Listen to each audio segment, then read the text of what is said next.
जीवित परमेश्वर के न्यायी वचन, इतिहास की दूसरी पुस्तक, अध्याय 12। परंतु जब रहबाम का राज्य दृढ़ हो गया और वह आप स्थिर हो गया, तब उसने और उसके साथ सारे इज़राइल ने यहोवा की व्यवस्था को त्याग दिया।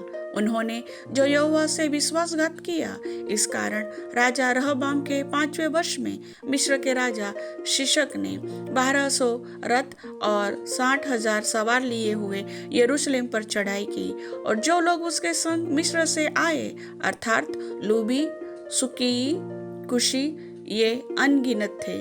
उसने यहूदा के गढ़ वाले नगरों को ले लिया और यरूशलेम तक आया। तब शमाया नबी रहबाम और यहूदा के हाकिमों के पास, जो शीशक के डर के मारे यरूशलेम में इकट्ठे हुए थे, आकर कहने लगा, यहोवा यह कहता है कि तुमने मुझको छोड़ दिया है, इसलिए मैंने तुमको छोड़कर शीशक के हाथ में कर दिया है।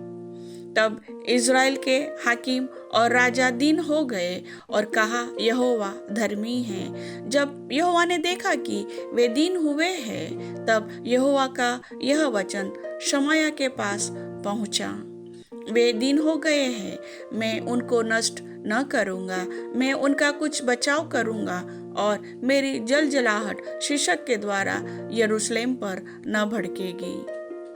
तो भी वे उसके अधीन रहेंगे, ताकि वे मेरी और देश देश के राज्यों की भी सेवा में अंतर को जान ले। तब मिस्र का राजा शीशक यरूशलेम पर चढ़ाई करके यहोवा के भवन की अनमोल वस्तुएं और राजभवन की अनमोल वस्तुएं उठा ले गया। वह सब कुछ उठा ले गया और सोने की जो ढालें सुलेमान ने बनाई थी, उनको भी वह ले गया। तब राजा रहबाम ने उनके बदले पीतल की ढालें बनवाई और उन्हें पहरुओं के प्रधानों के हाथ सौंप दिया, जो राजभवन के द्वार की रखवाली करते थे।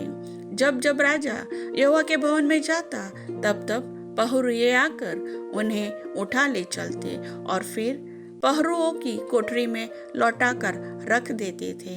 जब रहबाम दीन हुआ, तब यहोवा का क्रोध उस पर से उतर गया और उसने उसका पूरा विनाश न किया, और यहूदा की दशा कुछ अच्छी भी थी।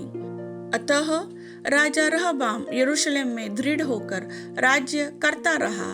जब रहबाम राज्य करने लगा, तब 41 वर्ष की आयु का था, और यरूशलेम में अर्थात उस नगर में जिसे यहोवा ने अपना नाम बनाए रखने के लिए इज़राइल के सारे गोत्र में से चुन लिया था, 17 वर्ष तक राज्य करता रहा।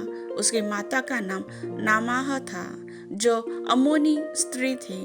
उसने वह कर्म किया जो बुरा है, अर्थात उसने अपने मन को यहोवा की खोज में न लगाया।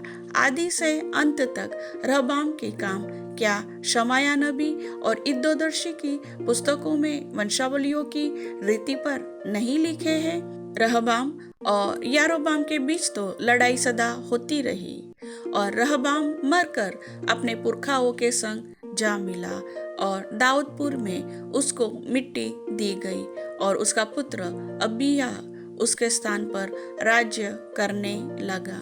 प्रभु वचन के सुनने वाले सभी भाई बहनों को आशीष दे। आमीन।